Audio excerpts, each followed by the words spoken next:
La Corte Suprema informó que hasta el 23 de octubre, fíjese, solo se han pagado 22.000 órdenes de un total cercano a los 100.000. Para profundizar en esta situación estamos con Susan Sepúlveda, jueza del tercer juzgado de familia de Santiago y presidenta regional de la Asociación Nacional de Magistrados y Magistradas. Magistrada, ¿cómo está? Muy buenos días, gracias por estos minutos. Buenos días, Nicolás, muchas gracias por la invitación. Gracias por acompañarnos. Primero que todo, el contexto que ha habido usted en su tribunal y en el resto de los tribunales de familia. Sabemos que desde el primer retiro del 10% han estado bastante sobrepasados y de hecho el número es bien claro, más de 90.000 órdenes que se dieron en el primer proyecto cuando se hace ley por no pago de pensiones alimenticias y solo se han pagado 22.000 y vemos filas, vemos molestia y también una sobredemanda por parte de los tribunales de familia actualmente. Así es, Nicolás, efectivamente este proyecto de ley que primero se aprobó respecto al primer retiro y que permitió que se hiciera la retención para el pago de pensiones de alimentos ha generado una sobrecarga en lo que nos invoca precisamente para poder efectuar los pagos definitivos. Sin perjuicio, la Asociación Nacional de Magistradas y Magistrados tiene preocupación no solamente sobre este tema relacionado con la sobrecarga, sino precisamente el que se puedan instalar mecanismos de garantías para el cumplimiento de las pensiones de alimentos, no solamente a través de la retención, sino que ojalá desde el Ejecutivo y el Legislativo se puedan implementar políticas públicas y proyectos de ley que se hagan cargo precisamente de esto que se ha visibilizado a través de la retención. En una solución más profunda, más allá del retiro del 10%, hay... va a sonar reiterativo, pero una deuda pendiente con respecto al no pago de pensión alimenticia desde hace bastantes años que ahora se visibiliza aún más, siempre ha estado presente. Claro, pero la visibilización no se había hecho de manera tan latente como ocurrió ahora. Ha sido una preocupación permanente la temática de infancia dentro de la Asociación Nacional de Magistradas y Magistrados. Hemos participado en el proyecto de ley de la aprobación del Servicio Nacional de la Niñez, como también el proyecto del Sistema de Garantía de Derechos de Niños, Niñas y Adolescentes que aún no se aprueba. Entonces, claro que lo que implica la recarga que usted ha manifestado es una preocupación, pero también para nosotros es una preocupación que se implementen mecanismos permanentes. El retiro del 10% es un mecanismo puntual que se plantea a propósito de la pandemia, sí, claro. Que nunca estuvo pensado inicialmente precisamente para pagar las pensiones de alimentos, pero sí permitió, una vez que se permite la retención, hacer visible lo que ocurre respecto a los incumplimientos de los alimentos y cómo está desprotegida la infancia desde la subsistencia que implica precisamente el pago de los alimentos. ¿Qué mecanismos plantean, magistrada, la asociación, los tribunales de familia para abordar este tema? Vamos a volver al tema del 10%, lo coyuntural, digamos, pero aquí hay un tema que se arrastra hace bastante tiempo. Tiene que haber una iniciativa desde el Ejecutivo que pase por un proyecto de ley que sea norma de la República. ¿Cuál es ese mecanismo que debería ser el más óptimo para poder solventar esta problemática que hace tanto tiempo está presente? Nosotros nos hemos hecho presente en diversas instancias. Dentro de la instancia legislativa, precisamente en lo que dice relación con el sistema de garantías que tiene que ser aprobado, porque esto es el paraguas para establecer mecanismos de garantías de derechos de la infancia en todo ámbito, incluido la temática de alimentos. También nosotros hicimos una petición el año pasado al Ejecutivo que pudiera implementar un mecanismo que garantizara a lo menos el pago de una pensión mínima de los alimentos de tal manera que la carga de cobro esté en el Estado y no en las madres o padres eventualmente cuidadores de los niños a quienes no se le pagan sus alimentos.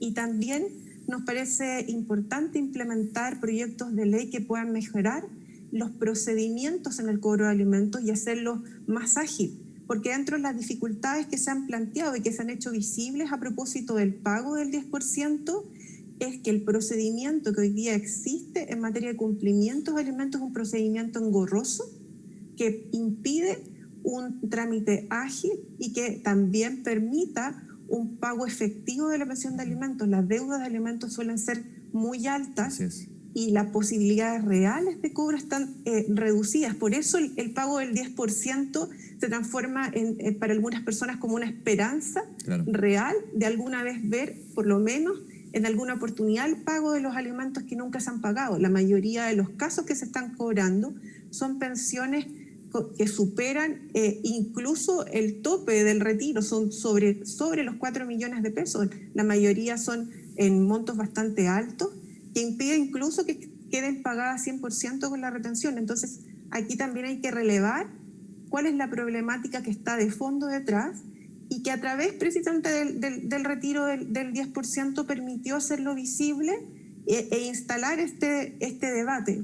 Estas peticiones a las que yo hago referencia, nosotros ya las hemos hecho presentes en distintas instancias, como digo, tanto en el Poder Legislativo como en el Ejecutivo. Participamos en la mesa que se implementó en el Ministerio de la Mujer para debatir sobre la temática de alimentos, y también hicimos presente lo mismo e insistimos en la participación activa que debe tener el Estado para garantizar el cumplimiento de los alimentos. Magistrada, ¿cuál es su opinión con respecto al proyecto de ley que fue votado por unanimidad aprobado en la Comisión de Constitución de la Cámara de Diputadas y Diputados, que establecería un retiro forzoso del 10% de los fondos provisionales para el pago de pensiones alimenticias? Esto en el contexto que estamos comentando y la sobredemanda que ha habido en los tribunales de familia en el último tiempo tras el primer proyecto de retiro.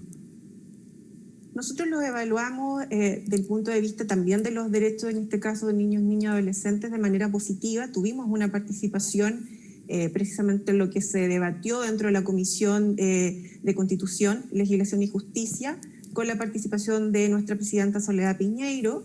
Ella incluso pudo contribuir, aparte de la redacción de la norma que fue aprobada por unanimidad tanto en comisión como posteriormente en sala, porque permite que aquellos alimentarios respecto de los cuales se les adeuda alimentos y cuyo afiliado no solicitó el retiro, por lo tanto no se pudo pagar esta pensión a través del retiro, pueda subrogarse los derechos de este afiliado para solicitar a través de una autorización judicial el retiro de aquellos fondos. Esto es, si el afiliado no solicita el retiro, pero tiene una deuda de alimentos, el alimentario o su representante legal puede solicitar una autorización judicial para subrogarse en los derechos de este afiliado y por lo tanto solicitar directamente el retiro. Desde el punto de vista práctico, lo que estamos comentando del contexto de las deudas en pago de pensiones alimenticias es un proyecto positivo, pero ahora yo me pongo en el escenario de que finalmente se apruebe el retiro del 2%, el primer retiro, recordemos, tiene un plazo de 1 año, eso podría generar aún mayor demanda a los tribunales de familia. ¿Cómo lo evalúan ustedes de lo positivo de ese proyecto en particular, pero lo que exigiría ya en un sistema bastante apretado que ha tenido esto? Lo que pasa es que todo lo que diga relación con el costo en cuanto a la actividad laboral que implica esto, el número de horas que uno tiene que dedicarle al trabajo o la dotación, lo que nosotros hemos hecho como Asociación Nacional de Magistradas y Magistrados es requerir aumento de dotación.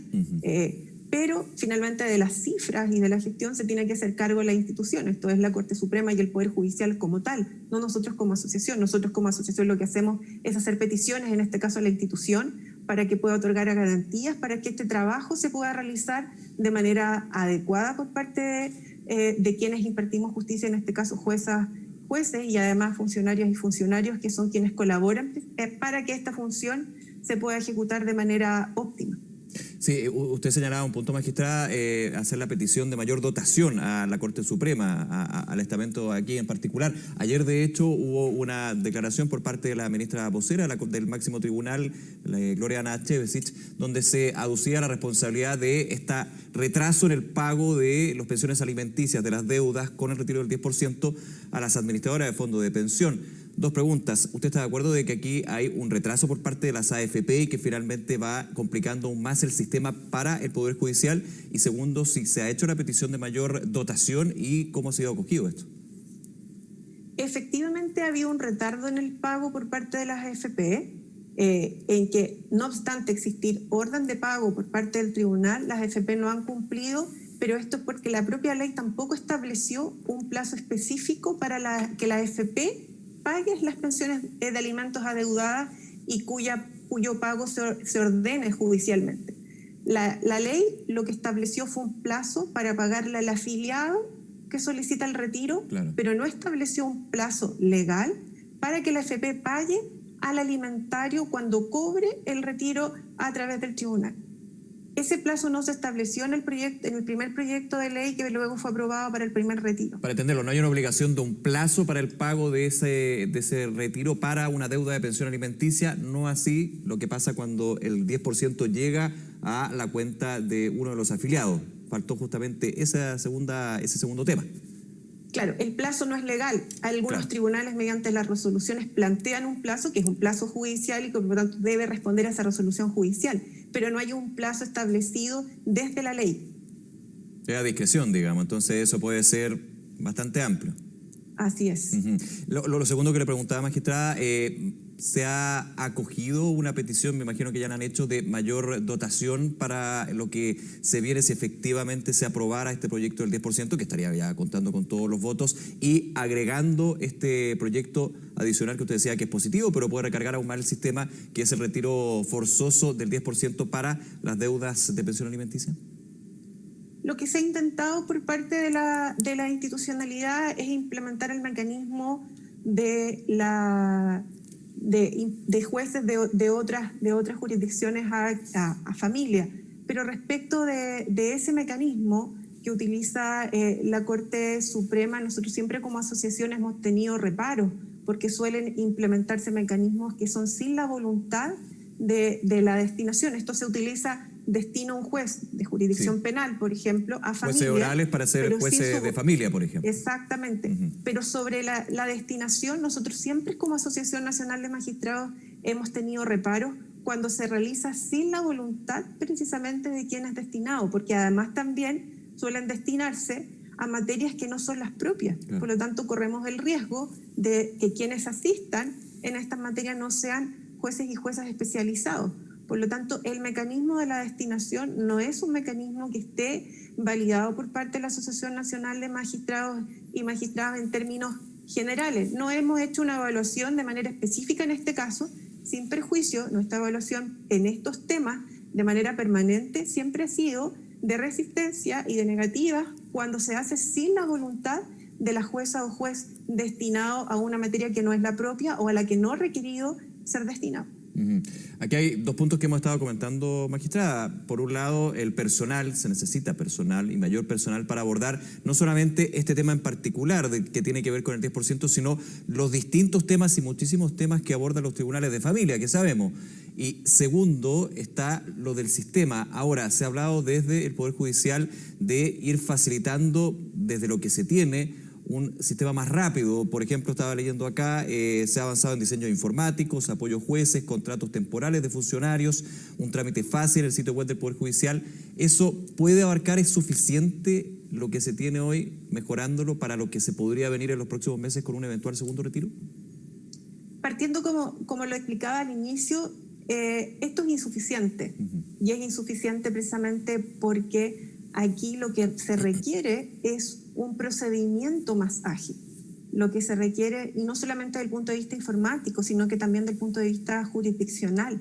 El tema de los cumplimientos de alimentos se rige por normas del Código de Procedimiento Civil, que siempre ha estado pensado entre problemas entre particulares o entre partes que están en igualdad de condiciones.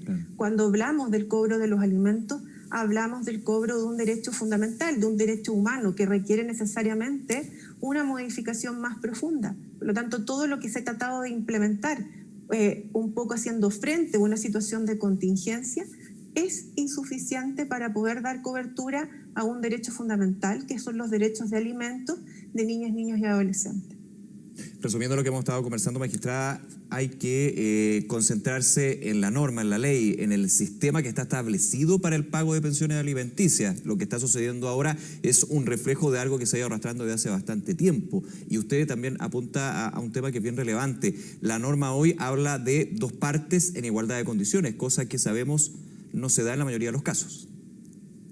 No se da nunca, en el sentido de que estamos hablando precisamente de derechos humanos. Por lo tanto, aquí el rol, cuando hablamos de derechos humanos, requiere, por lo tanto, garantías reforzadas para asegurar su cumplimiento.